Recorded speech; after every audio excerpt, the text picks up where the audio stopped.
Good morning, and we're starting our Bible study this morning behind because we haven't gone quite fast enough, so we're going to have to make some tracks today, as they say. We are just finishing up the book of Joshua. Last time we were together, we got about halfway in Joshua, and by the end of this week, we need to be in 2 Samuel. So we got a right good-sized territory to cover.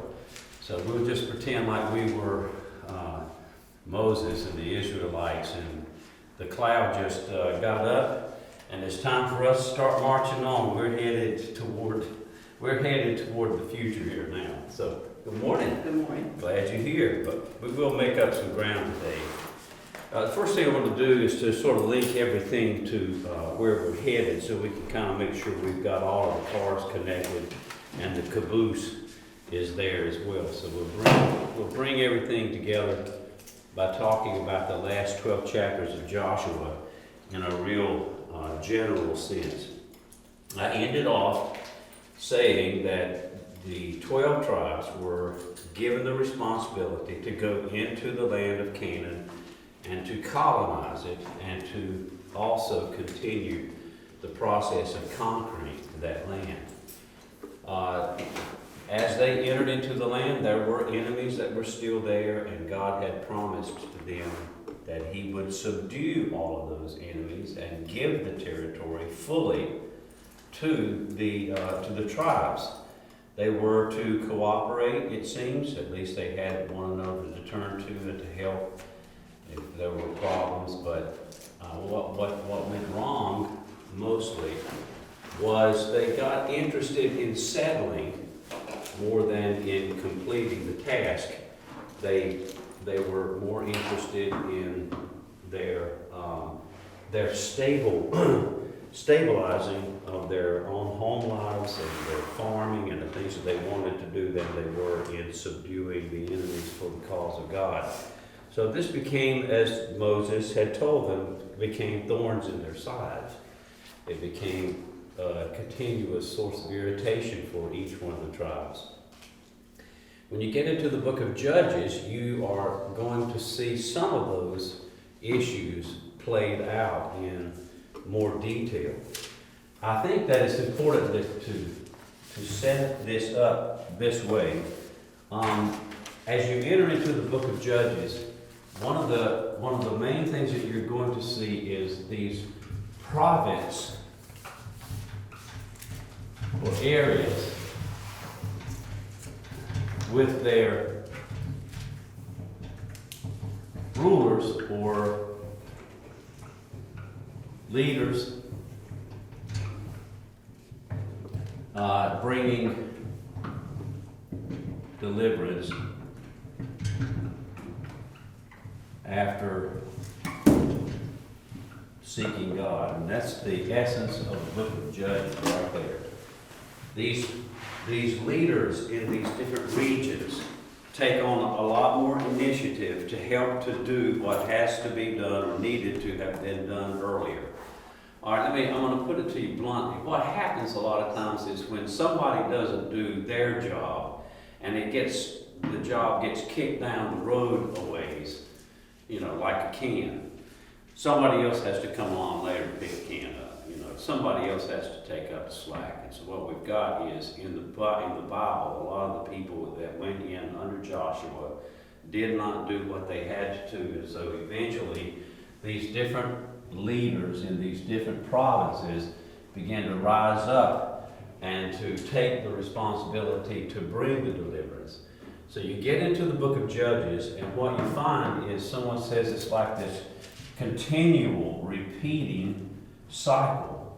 And it's the same thing that plays out all over again. And it's this.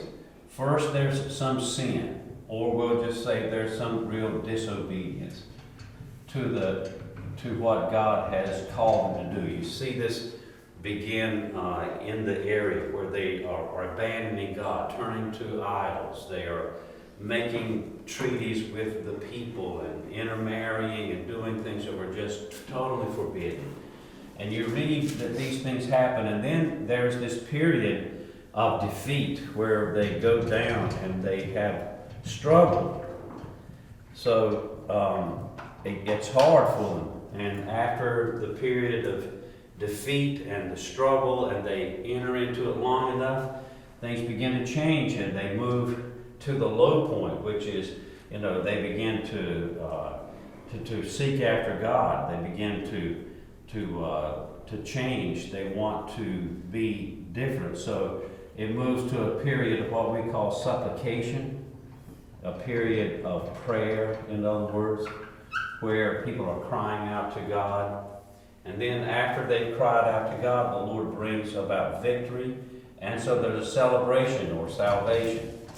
And then no sooner do they get better, and they go right back into this cycle over and over again of disobedience, defeat, and then they begin to cry out to God, and then there's this salvation that God brings through these different leaders, and it begins to go back to a more normal situation. I want to point out that everything that's written in the Bible, it says in 1 Corinthians chapter 10, is written for our admonition. It's written for our learning. All of these things Paul wrote, he says, all of these things were written, Paul says, so that we could learn from them. We could learn from their examples. And I think that here we have a picture in a national setting of things that happen in individual lives. We have an area, let's just say it's a sin in our life that keeps overtaking us.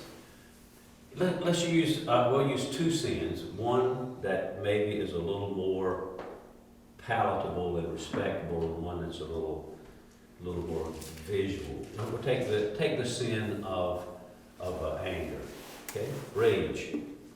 Somebody says, I got a problem with anger. I was born with it. And it keeps getting me in trouble. My family doesn't like it. And I really do things that really gets them all out of shape, and I feel really depressed about it, and I go into this deep, deep time of seeking after God, and I ask the Lord to help, and I get better. And then before I know it, I'm right back in the same cycle again with this thing going on with me, with rage.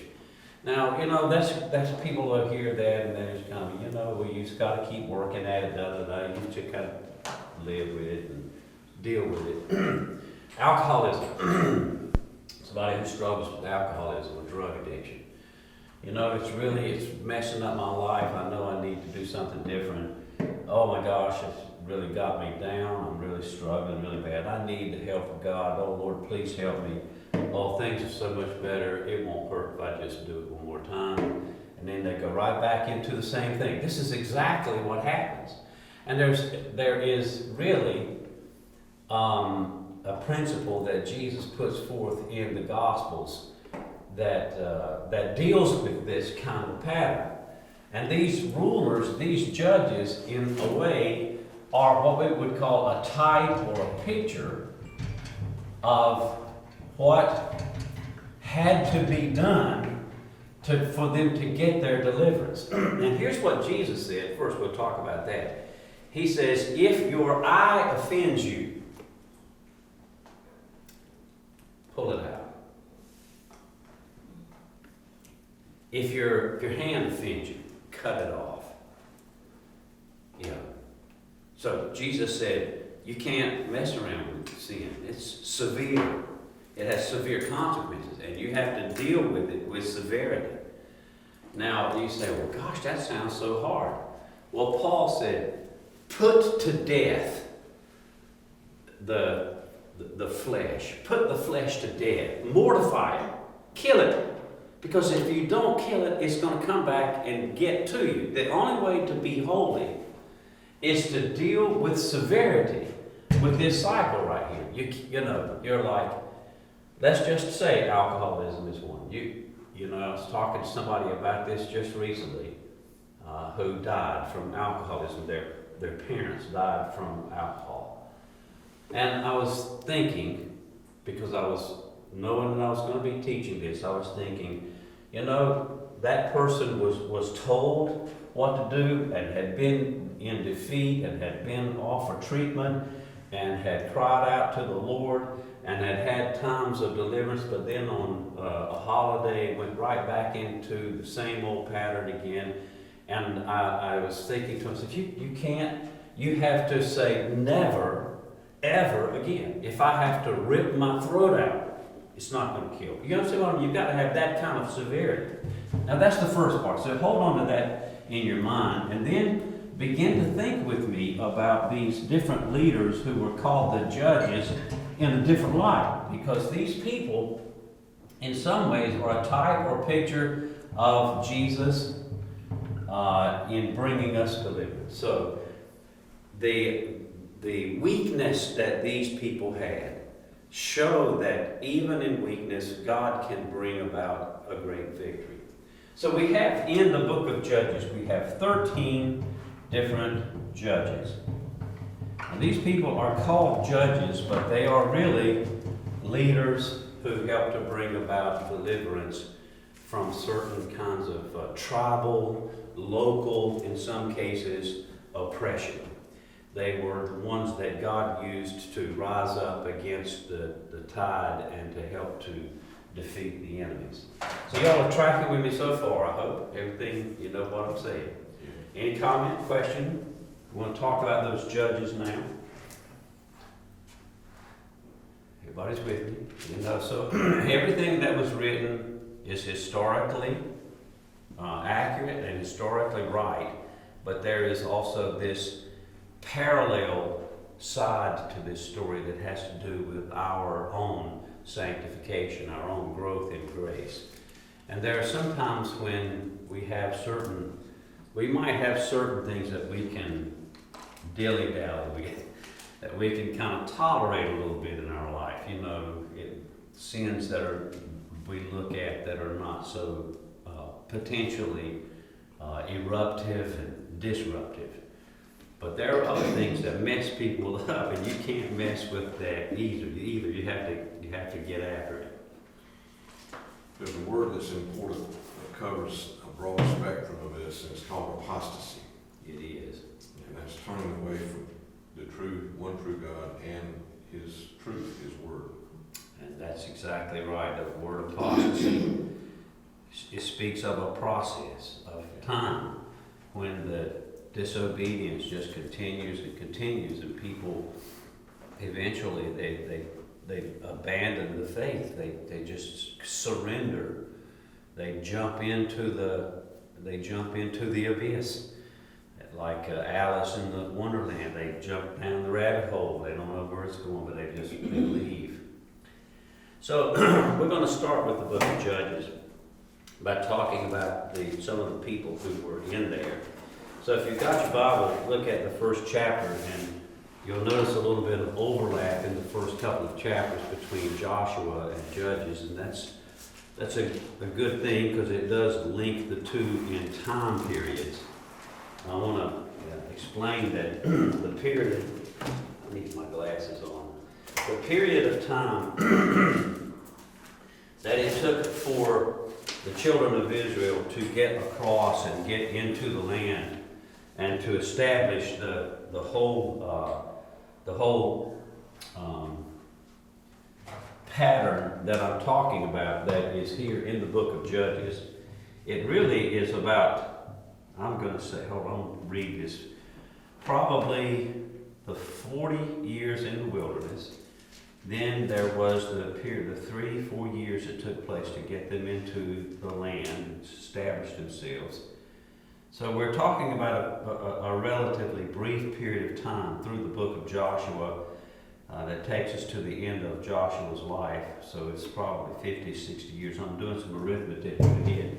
So anyway, by the time you get to the book of Judges, they have been out into their region long enough that they should have had some victories behind them. But instead, they're entering into the land and they begin to go through this cycle of defeat. And so when Joshua dies, the period of a little bit of confusion follows because the leader is no longer there. And there is a verse of scripture in Judges chapter 2 that talks about how the people were affected at this time. So turn to Judges chapter 2 with me, and let me read it to you. Right. Verse 6, Judges 2, verse 6. Joshua dismissed the people to take possession of the land. The people served the Lord all the days of Joshua and all the days of the elders who outlived Joshua, who had seen all the great work that the Lord had done for Israel. And Joshua the son of Nun, the servant of the Lord, died at age 110 years, and they buried him within the boundaries, and so forth. There arose another generation after them who did not know the Lord or the work that he had done for Israel. And the people of Israel did what was evil in the sight of the Lord and served the Baals. And they abandoned the Lord, the God of their fathers, who had brought them out of the land of Egypt. And so you find they provoked the Lord to anger. They abandoned the Lord, served the Baals and the Ashtaroth, and the anger of the Lord was kindled against them. Now you'll see immediately this pattern beginning right here in verse number 14, where the anger of the Lord was kindled, and he gave them over to plunderers, and he sold them into the hands of their surrounding enemies so they could no longer withstand their enemies. Whenever they marched out, the hand of the Lord was against them. And then the Lord began to raise up judges. And you have the essence of the book of Judges kind of put together in this little short passage of Scripture in Judges chapter 2. But one of the things that it says in these verses a little bit later, after this period of confusion, they're entered into a time of anarchy. And anarchy is the state, I don't know if you study your English very much, but you know archy or arch has to do with leadership. And we talk about a monarch. Mon is one ruler, or a theocracy, which is God rule. Anarchy, this negates archy. Anarchy means there is no leadership. That means there's nobody who is taking ownership of things. And anarchy is a state of utter confusion. And there is actually a drive in our culture right now to try to create anarchy in our social structures. But anarchy occurred after Joshua died, and the Bible says that every person began to do what was right in his own eyes. In other words, they were abandoning the law, they had no leadership, and they really went awry. So God began to raise up these leaders. The first one is actually in Judges chapter 1. We have the story of Othniel. We have some good story of Caleb. I do think it would be kind of fun if we took a minute to look at something unusual in Judges chapter 1. I was talking to Dennis Chrisman this week. And Dennis has been studying in CBS, the Community Bible Study, had been studying some of the Old Testament history. We were standing out there talking about a conversation he had with someone about the giants in Genesis chapter 6.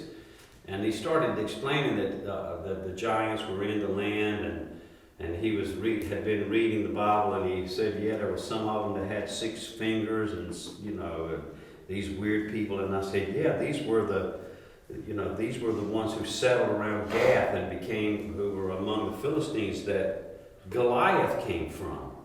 And they were from Adoni-Bezek, if you remember that. They were the sons of Anak, the Anakim, they call them. Well, right here, if you look in Judges chapter 1, you find a description of Adoni-Bezek, which is verse number 6. They caught him and cut off his thumbs and his big toes upon his. Here is one of the first victories that they have is against some of these giants that they had feared so much. They were able to come in and start taking some of this big territory. And you come to verse number 11 and you find the story of Caleb, who still has that warrior spirit, who moves into the territory, and he gives a blessing to Othniel and gives his daughter away. Her name was Axa, as a part of the prize, and for gaining some of the territory. So Caleb had the right idea, but Caleb and Joshua both die, and then we begin this period of time when these judges begin to rise up locally, and their stories are really pretty good stories. But we're going to look at Judges chapter 3, and we'll find the Othniel is the first one that's mentioned. You'll find that he was Caleb's, brought into Caleb's family through that marriage. The second one after Othniel is Ehud. Now, one of the cool things about these stories of these different people is that they were not really mighty or strong people. These are unlikely leaders. So we read about Ehud, that the people, in verse number 15 of chapter number 3, that they cried out to the Lord raised up for them a deliverer, a son of Gera, a Benjamite, who was a left-handed man. The people of Israel sent tribute by him, and Ehud made for himself a sword with two edges, a cubit in length, and he bound it on his right thigh under his clothes. Now, if you want to know the name that a very, I think, interesting preacher gave to this section when he preached it one time, it's always stuck with me. He said the name of this story ought to be When Lefty Let Fatty Have It in the Gut. Because this is the story of when a left-handed man hit a dagger and he went up to the king, who was very fat, and assassinated him. So there you have the story of when Lefty let Fatty have it in the gut. But he brought about a victory. This is almost like a scene out of a mafia hit movie that you might see on TV or something, because he was an assassin. Ehud escaped, and then we move to the next judge, which is Deborah. And Deborah is one of the better known judges because, number one, she was a female. And a lot of people look back and point to her as being an exception to the patriarchy of the time, because it was a very patriarchal society. But actually, Deborah was a prophetess as well. She was not just a judge, but she had the word of the Lord coming from her. So she was already in a place of ministry and leadership, but she steps up and takes the leadership, especially when some of the men of that time were not nearly as assertive as they ought to have been. So Deborah goes off and she comes up with a battle plan, and you read how that she was able to bring great victory. So her and Barak together brought victory. It's a good story. There's a song in chapter 5, the Song of Deborah, which celebrates that.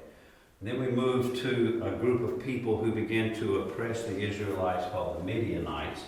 And we move to the fellow by the name of Gideon. And Gideon becomes a well-known man who is also noticed for his weakness. He's not a very strong man. First, when the Lord finds him, he's hiding in the threshing floor. God comes to him and says, "You're a mighty man of valor." And Gideon says, in essence, "What, me? Me? I'm hiding in here. I'm hiding under the wine vat. I don't want them people to see me. I'm not a mighty man of valor." But God calls him out, and Gideon becomes a person of great faith and great leadership, eventually making his way into the Hall of Fame of Faith because of his courage and his exploits in leading Israel through several major victories and even into a time of revival. But there are losses, though. Gideon is not all that he should have been. After he wins the victory with the 300 men in chapter 7, he wins a victory also in another one later in chapter 7 and another one in chapter 8. And then there's this little issue that comes up where there's some idolatry that is brought into or entered back into Israel through Gideon and an ephod that he wore in the last part of chapter 8. The men of Israel said to Gideon, "Rule over us, and your son and your grandson, for you have saved us from the hand of Midian." And Gideon said, "I will not rule over you, my son will not, the Lord will rule over you." Gideon said, "Let me make a request of you. Everyone give me earrings from his spoil." And they made the earrings. We give them willingly. They spread a cloak, and every man threw in the earrings of his spoil. And there was this bunch of weight. So Gideon made an ephod of it and put it in his city in Ophrah, which is Ophrah Winfrey. It's a hometown. I don't know if y'all know that or not. Just kidding. Just going to see if y'all paying attention. Yeah. So anyway, so he gets all of this gold and stuff anyway, and Israel began to use it as an idol, and it became a snare to Gideon and his family. So you see, even in the midst of victory, there's still sin working, and there was, there were some things there that were kind of interesting to read. If you haven't read it yet, you will enjoy it. We need to read next about Abimelech and the difficulties that he went through. We put his name down as one of the judges.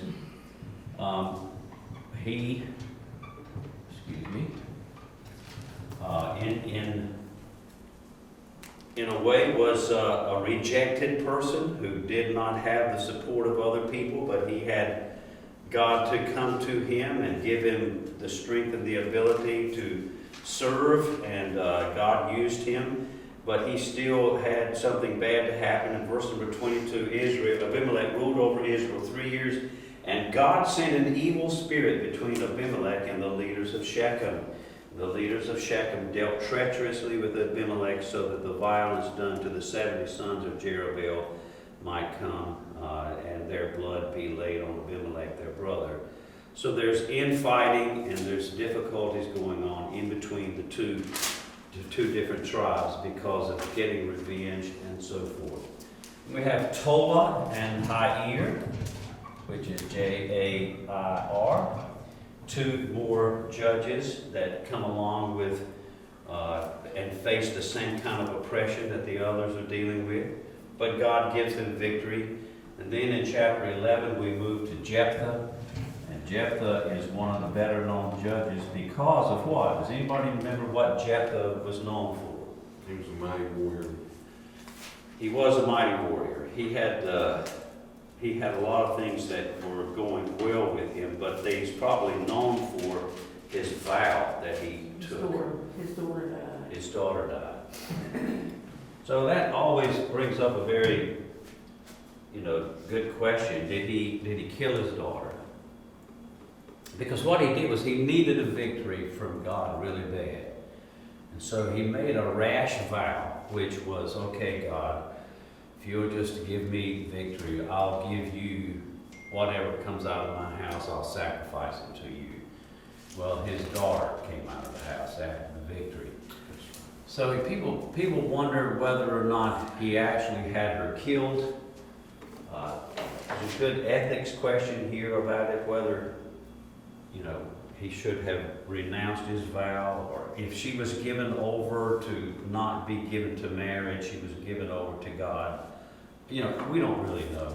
But what Jephthah did was not very wise.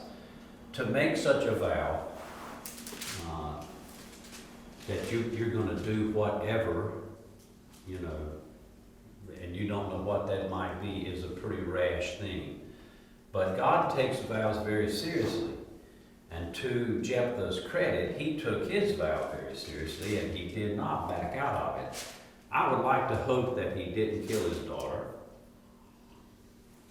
but that maybe he set her aside and set her apart for, maybe just for perpetual virginity. In other words, she was not given over to be married.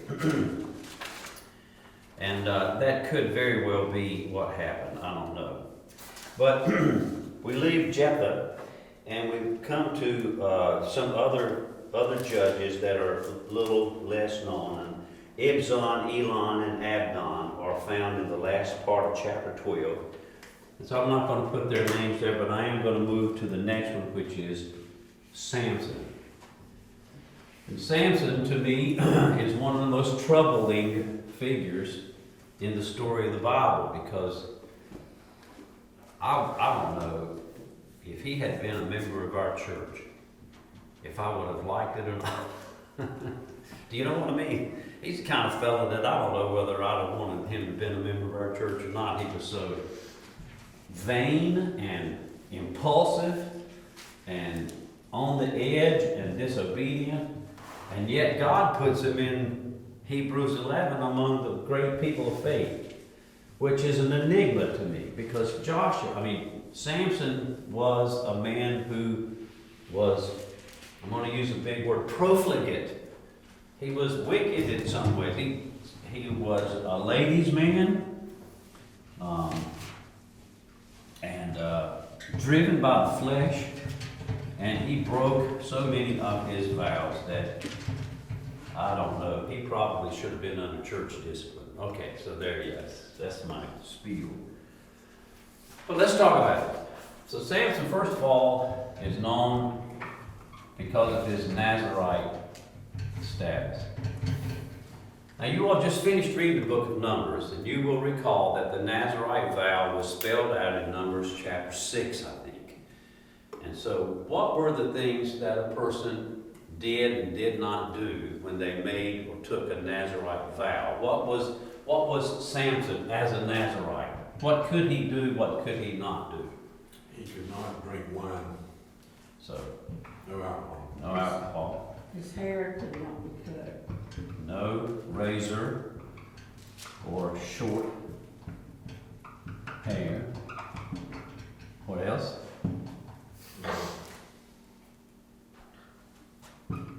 No defilement with dead bodies. Yeah.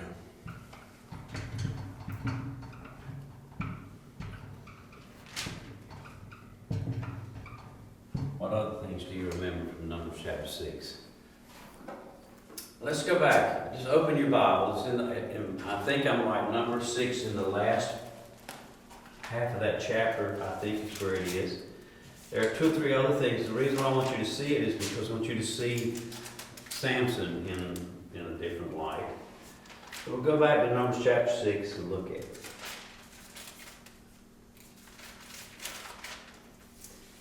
So, separate himself from wine.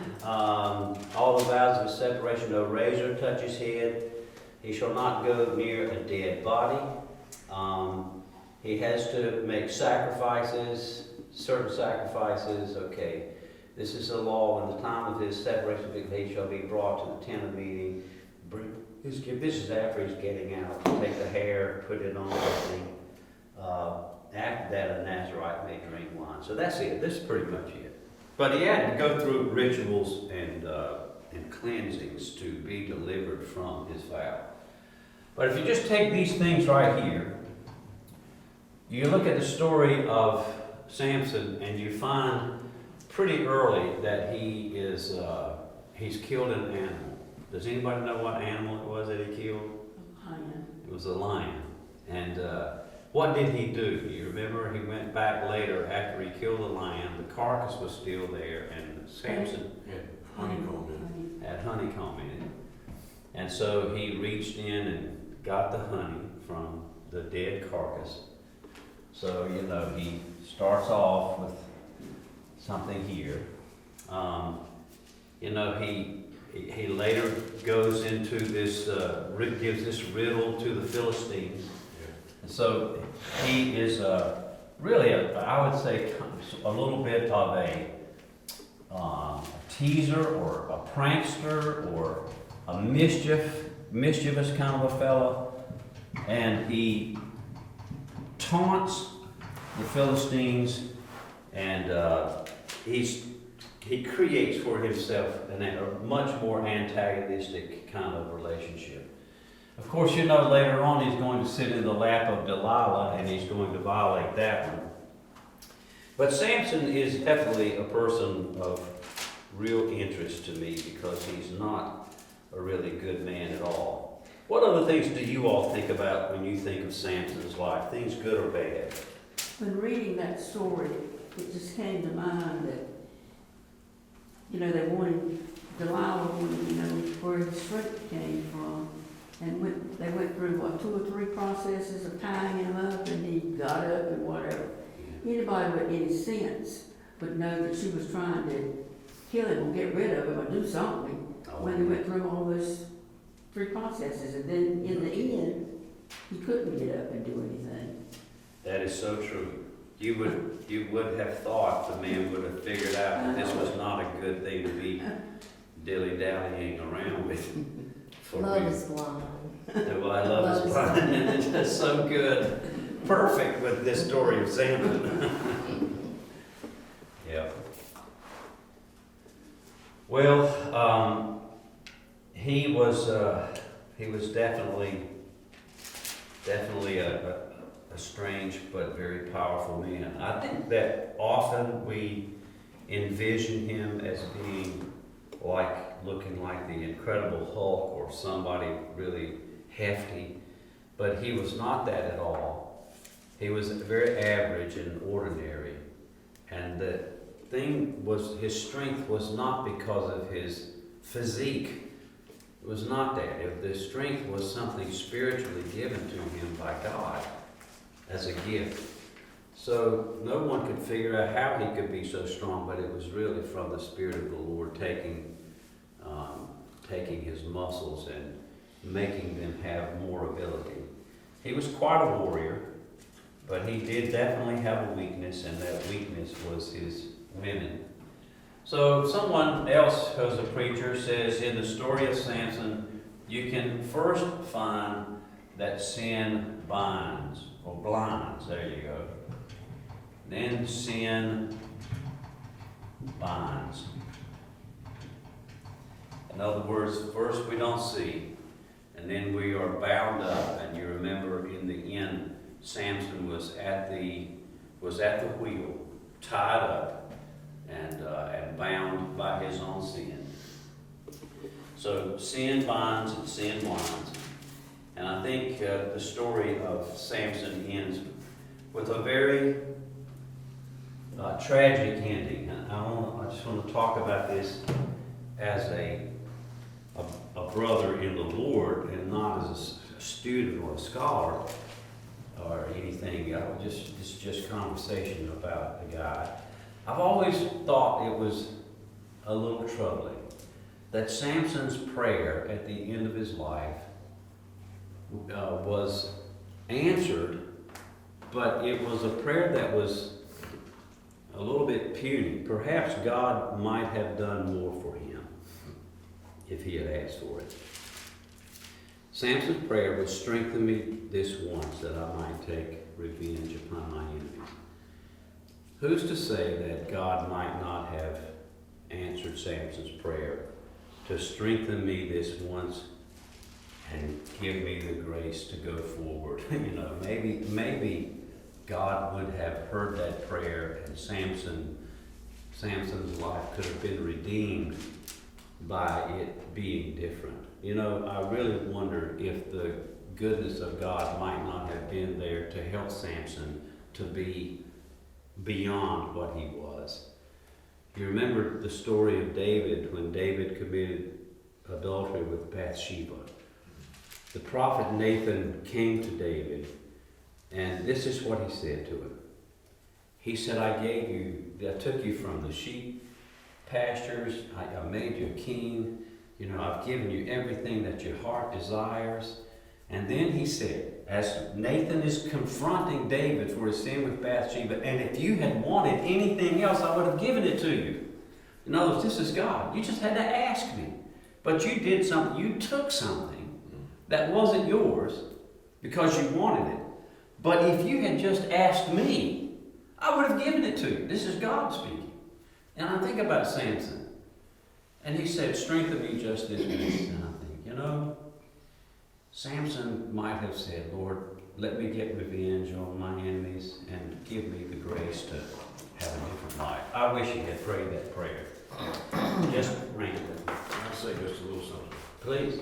I think what you just said ties into what I believe are the two destinies in the reality of every person. And there's the desired destiny that Almighty God has for that person. Because Samson's parents received a vision, they received a messenger angel that said that you're gonna bring forth a prophet, he's gonna be special among the people of Israel.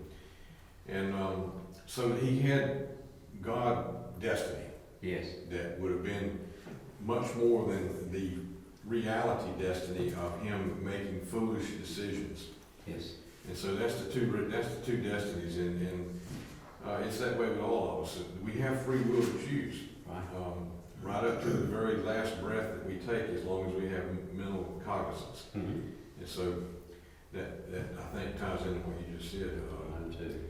Uh, It's a good observation. We, all of us, might have had so many things better in our life, and our choices really do, I think, short circuit some of the good things that we might enjoy, but still, we have such a God, a redemptive God, that He's able to bring good things and favor to us even when we do not do as we ought to, really. What a kindness we have from God that He does that. Yeah. And so he places people in positions of authority, even when they are not anywhere remotely close to having a relationship with him. He allows them to rule and make decisions that affect masses of peoples and countries and so forth, etc. And so there's the two destinies. There are two destinies. I totally agree. Well, when we get to the last part of the book of Judges, we get into a story that is very troubling. It's the story of a concubine of a Levite, and that in itself is troubling because the Levites were the priestly tribe, which means that apostasy and adultery and so forth had entered into the priestly tribe in a very bad way. Well, anyway, this concubine and so forth is the story unfolds about her being raped and murdered. And so after she's raped and murdered, you should read the story. I don't want to go into it, but the man cut her up, cuts her into pieces, and sends out pieces of her, divided out limb by limb, to the 12 different tribes. And in the last verse or two of the 19th chapter, we have these words. And when he entered his house, he took a knife, taking hold of his concubine, he divided her limb by limb into 12 pieces and sent her throughout all the territory of Israel. And all who saw it said, such a thing has never happened or been seen from the day that the people of Israel came up out of the land of Egypt until this day. Consider it, take counsel, and speak. Well, obviously, the man who did this wanted to stir up strong sentiment and feeling about the mistreatment of this woman. What happened, however, was the outrage began to be focused in the direction of one tribe. And so you read this story and there's this outrage against the tribe of Benjamin. And so it begins to be an internal war that is being brought up. And what they ought to have done was to follow the advice to consider it, take counsel, and speak, but they didn't do that. They just acted quite disastrously. And you have the unveiling of hostilities, one against the other, Benjamin and the others fighting against one another in kind of a civil war. So it's a sad time and a sad situation for them in the end of the book of Judges.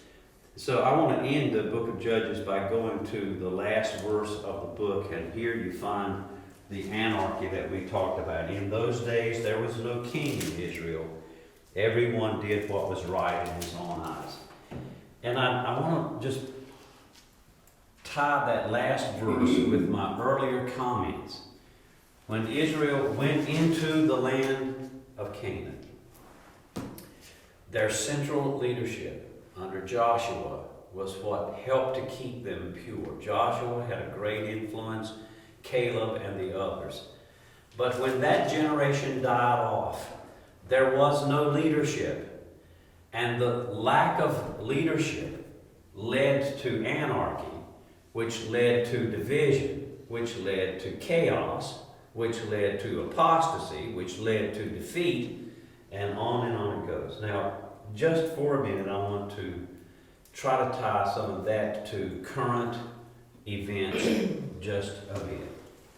So one of the things that has happened in our generation is we are seeing a generation of our own children depart from God. The millennials, those who are coming up, there has never been a larger population of people called nuns. N-O-N-E-S, the nuns. The nuns are the people who put no religious affiliation, no commitment to a church. They're called the nuns. The largest percentage in American history is coming up now. We have lost it. Second thing, if you'll just think, like or dislike Billy Graham. Billy Graham was a figure who stood for and represented a good side of Christianity. Now, he was not that great a preacher, but he was a stellar man, a good Christian. And he was allowed access to every president, John Kennedy, Richard Nixon, all the way through Gerald Ford. He was there with Reagan and all the way up into the Bushes and all the way with Clinton and others. He had this continued presence. He was like the voice of God to some degree to our nation. He's gone. There is no leadership now, not any spiritual leadership. There is nobody in our culture who really has any more of an influence, that kind of influence in our world.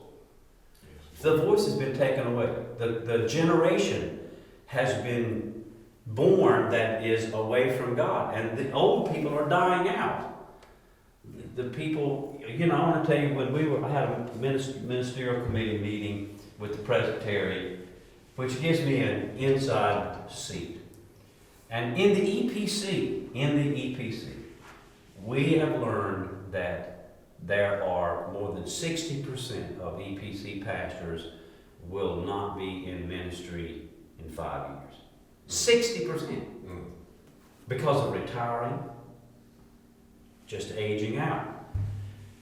Finding a pastor now is harder than it's ever been, because there used to be personal information forms sent to churches when a pastor would leave, and they would come in dozens. Now it's 2, 3, trickling. And so what we have is we are on the brink of some significant changes in our culture, and there is no strong voice of the church anymore. So it's a sad thing. This is handwriting on the wall to tell us that we need to be at that low point in that cycle. We need to be crying out to God, Lord, please turn things around. Please save us. Lord, save us. And it could be like Abraham said to God, maybe if we just ask, God will spare the wicked for the sake of the righteous. Maybe the Lord will have mercy and spare us for the sake of the righteous. And that needs to be our prayer. Now I want to talk a little bit about somebody in this room, Ruth. There are 4 chapters in the book of Ruth, and it is a good story. We'll end with this. Ruth is the story that somebody says is like the flower in the desert. because it's a dark and bad time, dry times in the book of Judges, and then the story of Ruth comes in. And it's like finding the tuft of flowers that Robert Frost wrote about that was left in the field. But Ruth is a good book because it has a lot of good characters in it. First of all, the people who are involved in the story are Ruth's the father and mother. And let me look at their names because for some reason it's not coming to me. Abimelech is one of them, and there's Mahlon and Chilion. Elimelech. So these are the people: Elimelech, Naomi, Mahlon, and Chilion. Now, for those of you who have a hard time remembering, it's mayonnaise and chili. There you go. That's how I remember, mayonnaise and chili. So you have Elimelech, Naomi, and these two sons, and they are in Bethlehem. And they leave Bethlehem because of famine. Bethlehem means the house of bread, Bethlehem. And so they leave the house of bread, they go down into, is it Moab? I think. Yes. Moab. And yeah, Moab, and they go there to escape the famine. And while they're there, things don't go well. Elimelech dies.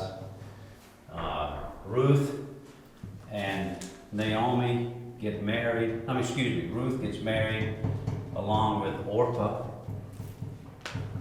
They get married to the sons of Elimelech, but both of their sons die. And in the first chapter, we have the drama of what's going to happen next, and that is Naomi says, I'm going to go back to Bethlehem, go back home. You girls stay here, and I wish you the best. And Orpah protests, as well as Ruth, that they don't want to lose their mother-in-law.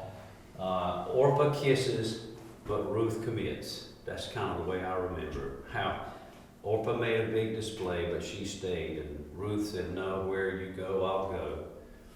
And I'll stay where you stay, but I want to be with you. So the commitment to leave and to associate with the people of God.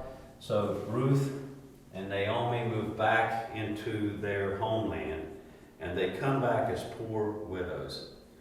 We go to chapter 2, and we have the next part of the story, which is they have to get food. And Naomi, who has called herself or renamed herself Mara, which means bitter,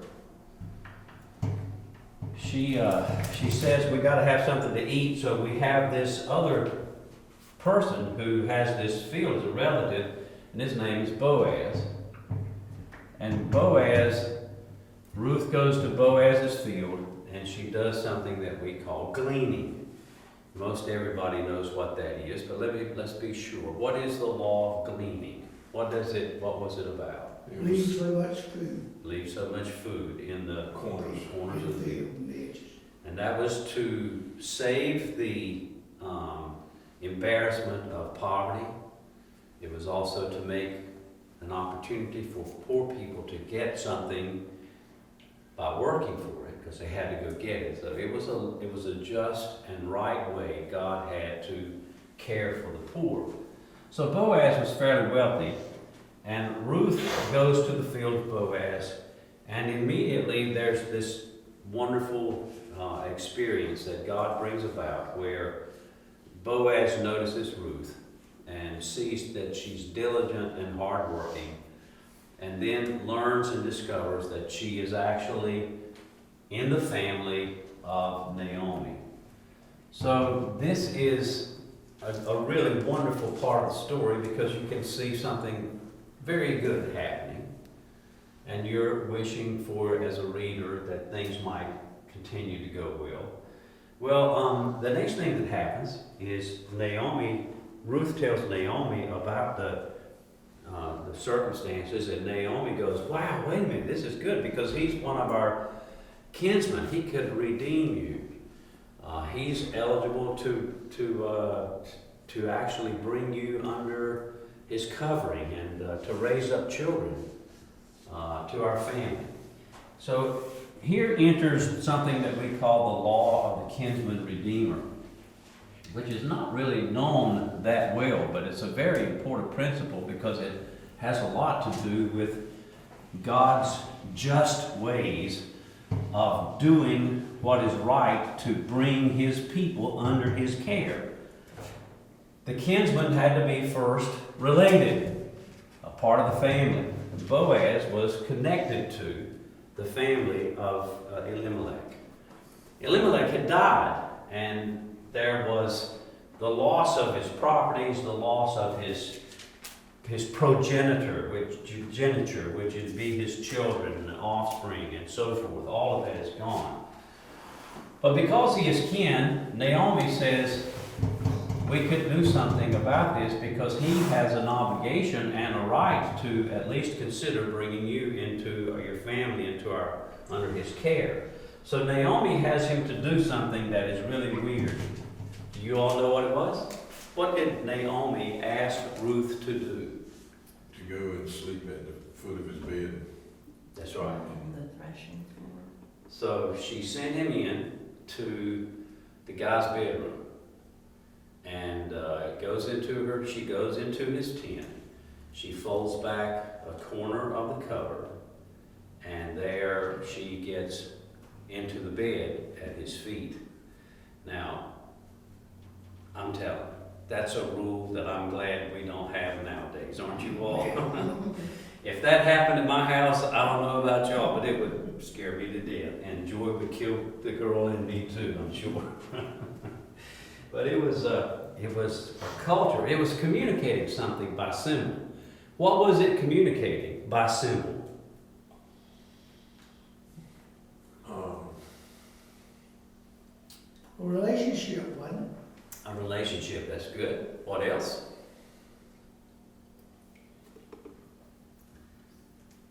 Think literally, and then think figuratively. Literally, she got under his cover. The commitment. Right, so what she was saying was, I want to be under your covering. I want to be under your covering. It was a communication of, take me under your cover, which means, I want you to be my shelter. I want you to protect me. Well, Boaz was an honorable man, so he did not do anything at all unethical or wrong.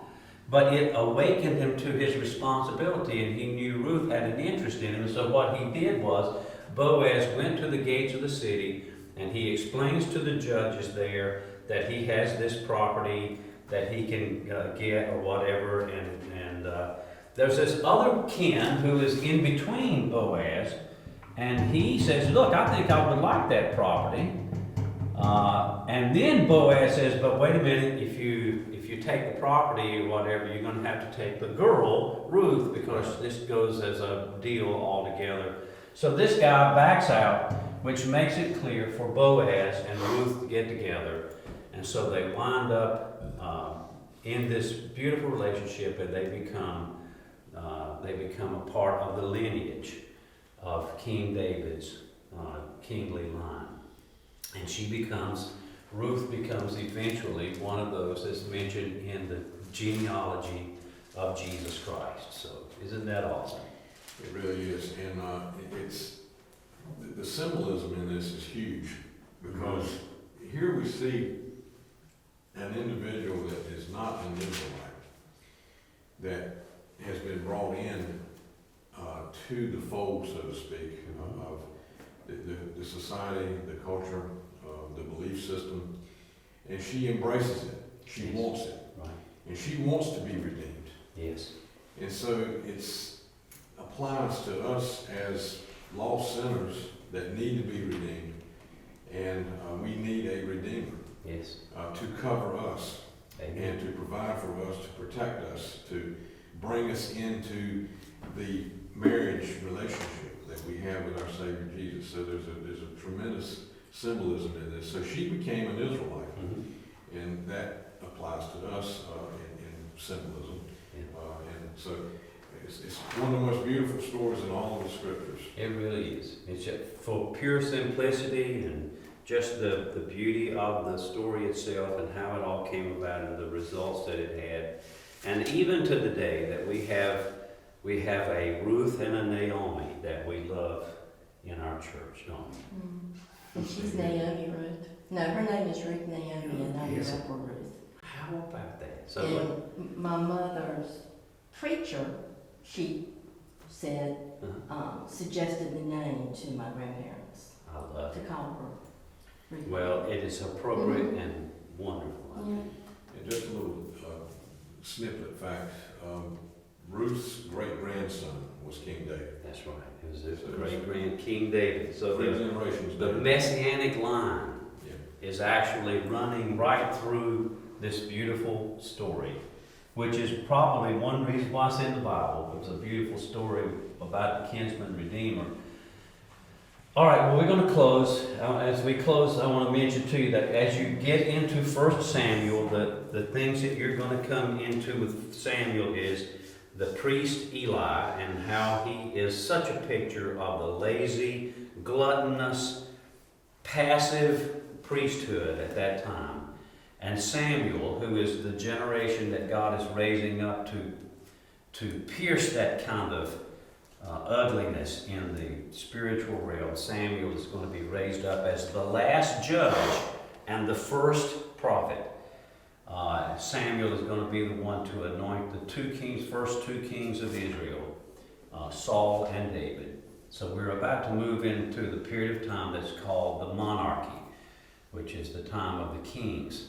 So 1 Samuel, 2 Samuel are wonderful books. I can't think of anything that is any more exciting than to read about God's working in the time of Saul and David and Solomon. It's just a wonderful, wonderful period of time. So we'll pick up that next week. Okay. Good deal. All right?